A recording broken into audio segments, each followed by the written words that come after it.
Data that you need to hear because it relates to your customers and building your small business. That's our lead story on Small Business Mornings. I'm your host, Pat Miller. Thank you for tuning in today. Also on the show, a national day to celebrate solopreneurs. Are you a solopreneur? That's right. We're throwing a party just for you. And this is really weird. Mitt Romney is making news. Mitt Romney? That's like Diet Coke makes news. Like, what? Mitt Romney? He's making news because a political dream for many almost came true. You're not going to believe the story. Small Business Mornings is a daily live stream. You are here. It's every day at 9 a.m. Central for solopreneurs and small business owners, and it's powered by the Idea Collective small business community. We bring entrepreneurs together to provide the support and resources they need to succeed. Our mission is simple. Don't grow it alone. And be like Abby, will you? If you're tuned in this morning, say hello in the chat. I would love to say hello back. That way I know I'm not yelling into the void. All right, let's get on with it, shall we? Because we've got some really good news stories to do today. And the lead story has to do with the money in your client's pocket. If you're like me, you would like that pocket money to come to my pocket. Your pocket, my pocket. We all rely on our customers taking the money out of their wallet and giving it to us so we can grow our business, either the product that we're selling or the service that we're providing. And each of us, we don't have anything happen until someone decides to do that they decide, you know what, the money is better spent having you do what you do than it is in the bank or the mall. And if you're like me, it feels a little bumpy right now. Good morning, Laura. Good morning, Lisa. Does the economy feel just a little weird as a small business owner right now? That it just doesn't feel very consistent or predictable? And if you get into a talk with other small business owners about the economy right now, oftentimes it will escalate into, well, inflation, which is true. Oh, and the recession, which is not true because we're technically not in a recession, but it kind of feels like it. Kind of feels like people are just slowing down their spending. Well, we don't have to be financial wonks, okay? But we do need to know what's going on with our clients and their spending habits. So there's news this morning that I want to share just to keep this on your radar. The IMF, International Monetary Fund, released some new stats on how Americans are spending their money. And what they're finding is that Americans are spending their money, like really spending their money. In fact, savings rates are in the tank right now. America saved a bunch during the pandemic. We did, Abby and I did. We actually had a savings account that made us go, oh, we actually have savings. That's a novel concept. But it was pretty easy to have savings when you were literally locked in your homes. I mean, we wore out Amazon, but outside of that, you couldn't go out and do anything.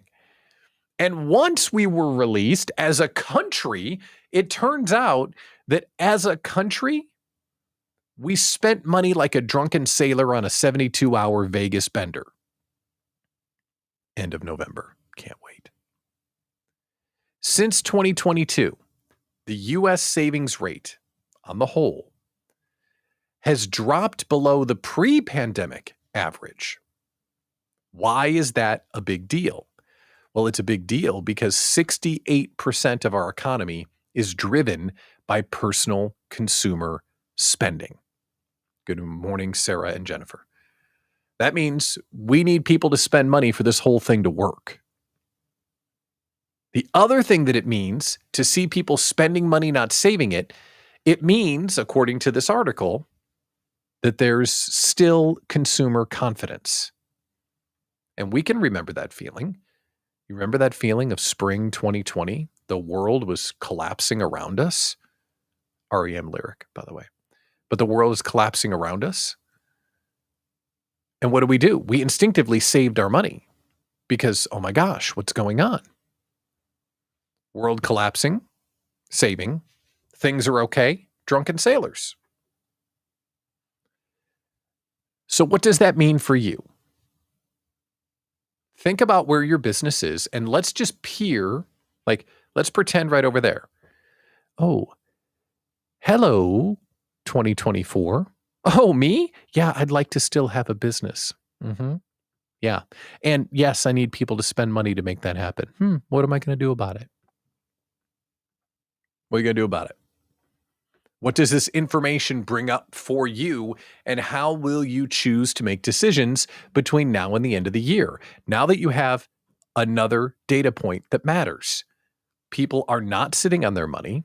People are spending their money. In fact, they're spending so much of their money, they're spending more money than they did before the pandemic. Huh. And that's a deep thought there, Sarah Deacon. Thank you for perspective. Maybe people feel like if the world could end at any moment, what's the point of saving for the future? I think that's an interesting contrarian point, but that's not what the economists are arguing, but that's an interesting point. So I ask you Monday morning, coffee in hand, ready to go take on the world. With that new data, I just want you to put that into your supercomputer and consider that as you move forward. For me, it makes me just a little bit more confident to continue to invest, to continue to reach out, to continue to try new things, to stay the course. I don't feel like I need to circle the wagons. Does that make sense? I don't feel like, oh, I got to cut costs and I got to do this and I got to do that. I just feel like we can continue doing what we're doing and try and grow. So do with that what you will. But I thought it was an interesting data point. And one of the benefits of me doing this show every day is I'm reading the news every day and I'm going through what's important and I'm trying to filter to you things you need to be aware of. So that news broke and I wanted you to hear it. We've got a couple of Facebook users in the chat, and this software won't let me see Facebook users' names. So let me know, beautiful people and others, that you're here, and make sure you put your name in the comments so I can see who you are. So it's great to see you here. Let's have a staff meeting. Not you. I'm going to have a staff meeting of my company. Okay? We're all here. Rick, you here? Yes. It's me. I'm a solopreneur. Are you a solopreneur? Do you have any employees? Most of you don't. It's you and some contractors, and we love our contractors, but it's only you. Speaking of contractors, what's up, Susie? But it's you. You're by yourself, and you're building your dream and your business all by yourself, and it can be really hard. Now, you've got a great community around you, Blatant Plug, Idea Collective, but the work is done by you. And today, we are going to celebrate ourselves. You know why? You know why we're going to celebrate ourselves? It's National Bosses Day. Good morning, Tom Brousseau. That's right. It is National Bosses Day, and I'm celebrating myself today. So how about we celebrate ourselves? Let's throw a party for me, a party for you. Because you know what? Building a business all by ourselves is really, really hard. And this is our chance to celebrate. And you're exactly right. My boss is a jerk. So true. And thinking about throwing a corporate celebration, I just had corporate PTSD. Think back to when you worked, or if you worked in a corporation. How contrived and team building those things were. In my experience, the first thing that came back to me as I thought about this is not every birthday was celebrated. Did you notice that? You could tell who everyone liked and who everyone didn't like, because some people, they got a nice big cake in the conference room and some people didn't get anything. Some people just got donuts brought in by their supervisor because they knew that they had to do something. But some people got zero. It was like, hey, guess what? We're all saying you suck without saying you suck, right?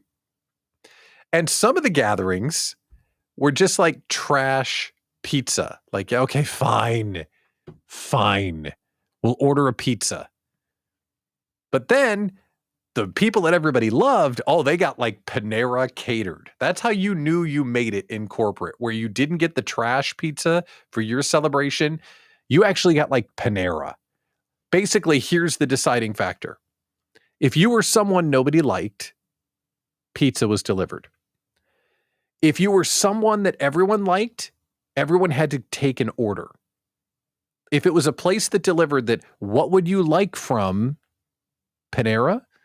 That meant that everybody liked you. If it was, yeah, there's pizza in the conference room, nobody liked you. And then, I'm sorry. I'm just flashing back now to how contrived these celebrations were. Do you remember the hushed conversations of like, hey, we've got this card for Sally. Can you sign it? Oh, geez. Yes, Sally, happy birthday. Go away. And like, it was always that one busybody in the office that took it upon himself or herself to pass that card around. Like they were,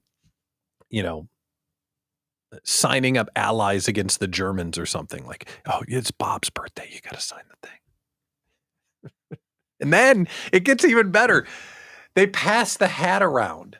Like, hey, we're doing a celebration for your boss's boss. Would you give me $10? What? No, the dude makes 5 times what I make.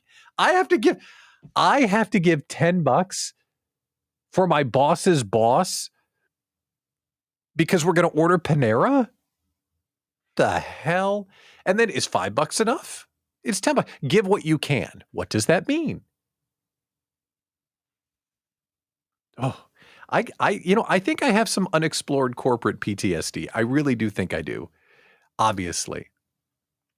So today, it's Boss's Day, and we're celebrating ourselves. So I surprised myself with a cake in the break room today.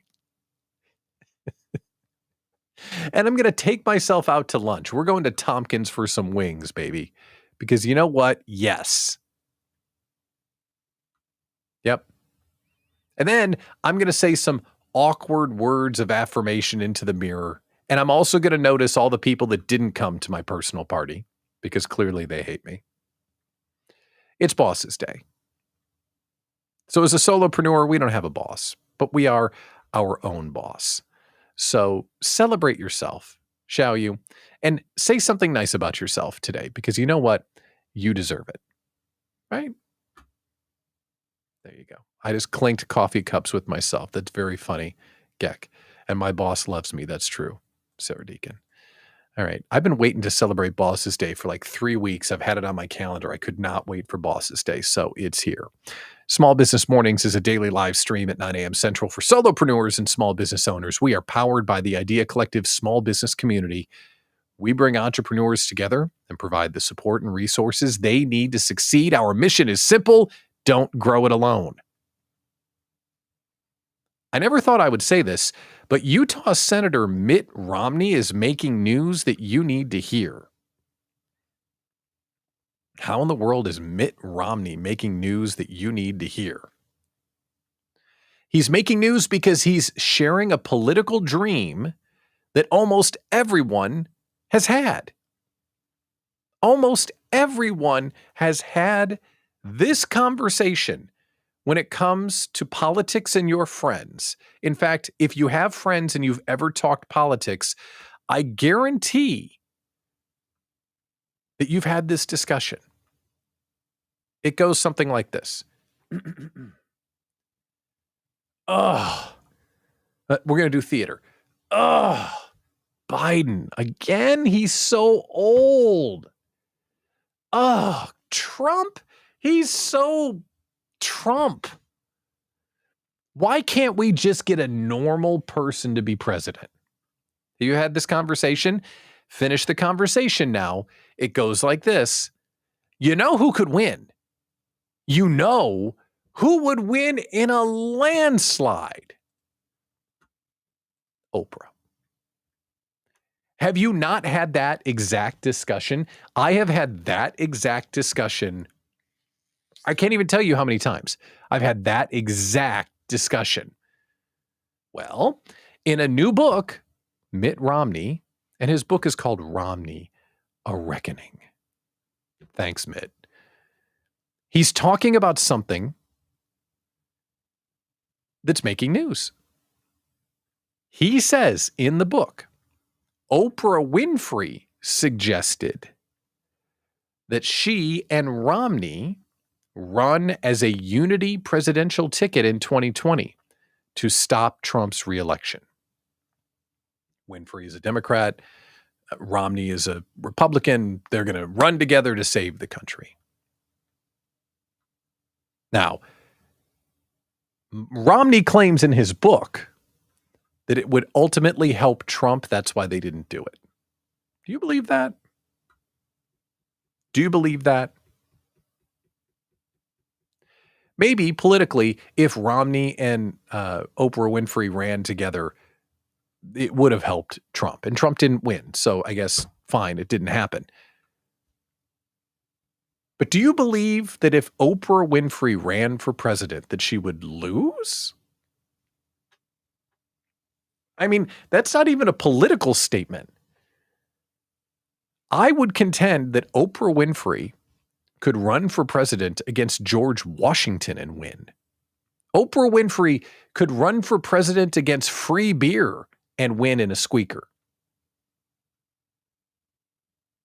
I think if Oprah Winfrey ran against replacement politician, any politician, it would be an absolute landslide.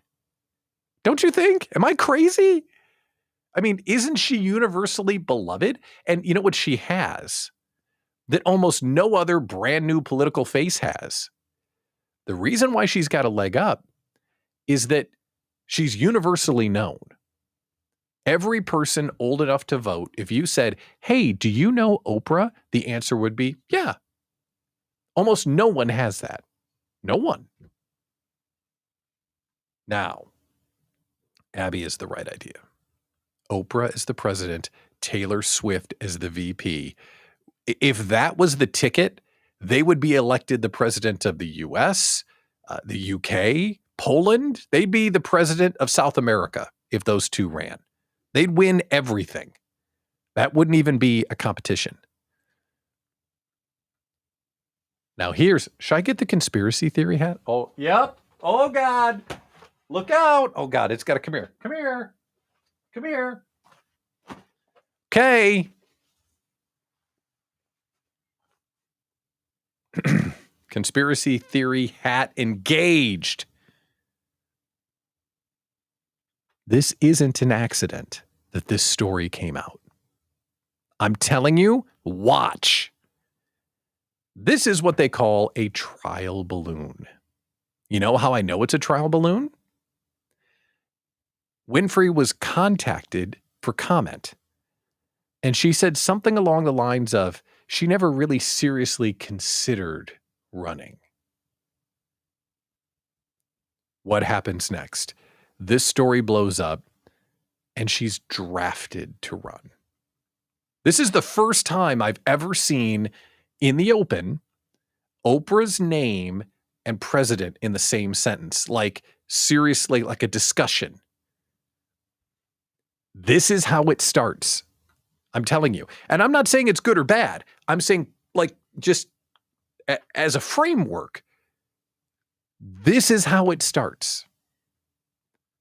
Where, oh, well, maybe if we asked you real nice, you'd run? ? Again, she might be the best president of all time.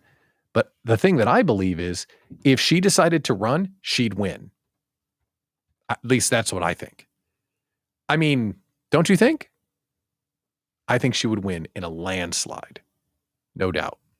Okay, so it's not very often that I get the conspiracy theory hat out, but I think there's something going on here. And I may be wrong, but am I? And here's the thing. Let's make this deal. While I look devastatingly handsome in the conspiracy theory hat, I know this. You're welcome. If she runs, I want your flowers because it's October 16th of 2023. If she decides to run, the conspiracy theory hat called it. How about that? Anyway, a fascinating story. Isn't that fascinating? Mitt Romney made news with this book. Good for you, Mitt. All right, we're going to do our meme of the day from our friend, the photographer, Abby Miller, Stories Frame Photography, and the director of Meme. And the meme of the day captures for me something I was trying to say about Apple. Do you remember in the beginning of September, because we've been doing this daily live show now since July, if you can believe it. And when the new Apple iPhone came out, there were a bunch of stories that talked about how weird it was that the coolest new thing about the iPhone was the case. Like, isn't there anything else that's cooler about the new iPhone than, well, the case is titanium or whatever it is? Last night, I'm scrolling through Reddit. I love Reddit. Scrolling through Reddit. And one Redditor completely captured what I was trying to say about the new iPhone. Good morning, Rhonda. So Apple is marketing their new phone about the titanium case and the camera and whatever. And the Redditor posted a question.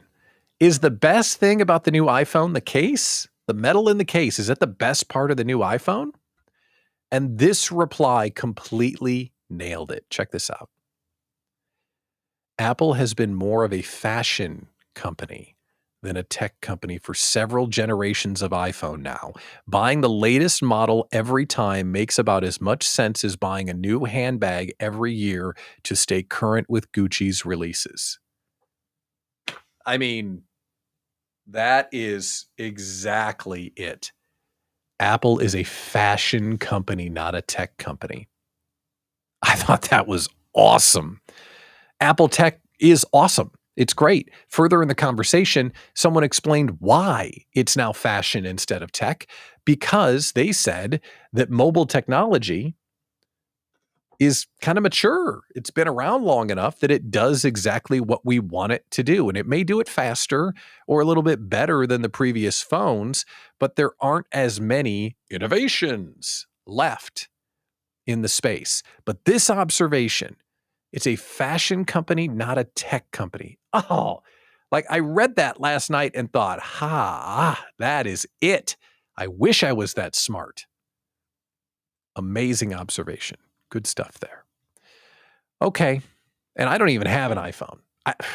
I've still got an Android. I've got an Android because I'm not fashionable. I'm Dorkapalooza over here. Awesome stuff. Small Business Mornings is on the air every day at 9 a.m. Central for solopreneurs and small business owners. We're powered by the Idea Collective community. We're bringing everyone together for the support and resources they need to succeed. I got one more thing I want to talk about, and it's the conference. The Idea Collective conference is coming. I think we are, let me see here. We are 6 days away. It's really time to decide for two reasons. One, you got to get your hotel room. Our conference is held at a 4-star resort, the Grand Geneva Resort in Lake Geneva. It's gorgeous. And we have a hotel room block until the 23rd of October. So if you're coming and don't have your room yet, you better get it. And you'll save a bunch of money when you're due. And after the 23rd, you're going to have to pay whatever rate they're charging. And it's going to be a lot more than our block. So you got to make the decision and book your room. One. Two, this Wednesday, as in 2 days from today, we are going to be doing our free pre-con event. So everyone that's got a ticket is invited to join us at a pre-con event. I did show the meme, Abby Miller. There, that was the meme. That was it. I was just sharing that. So yes, I did something different. Yes, so Wednesday is our pre-con event. It's totally free. And at the pre-con event, we're going to do some networking. So if you're new to the community, you get a chance to meet some people. We're also going to talk with one of our keynote speakers, Megan Riley, who's going to attend. And then all this summer, we've had a competition running inside the Idea Collective for slots on the main stage, the Common Ground Healthcare Cooperative main stage, by the way, where they're going to get a chance to speak right before Marcus Lemonis, our main keynote. It's going to be awesome. So we will reveal who won the competition. So we're revealing the competition. We are doing some networking. We're talking with Megan Riley, and we're also kind of updating the schedule because there's a few new upgrades that we've made to the schedule as well. So if you don't have a ticket yet, get your ticket. If you've got your ticket, plan on attending our pre-con event on Wednesday. All right, that's all I got for today. I got to go drink some coffee because it is, boss's day. Might as well treat myself nice. And look at this. We've got Sarah and Abby, protesting my meme usage today. Are memes just quotes now? Well, they are when Abby doesn't send me one, director of meme. No, I saw that and I wanted to use it as the meme because I thought it was a good screenshot and I wanted to credit the Redditor, and it turned out working. So if you've got memes, send them in. Gak, great to see you, my friend. Go out and enjoy your Monday. I'm Pat Miller, founder of the Idea Collective Small Business Community. I appreciate you tuning in. We'll be back here Tuesday morning, 9 a.m. Central. Have a great day.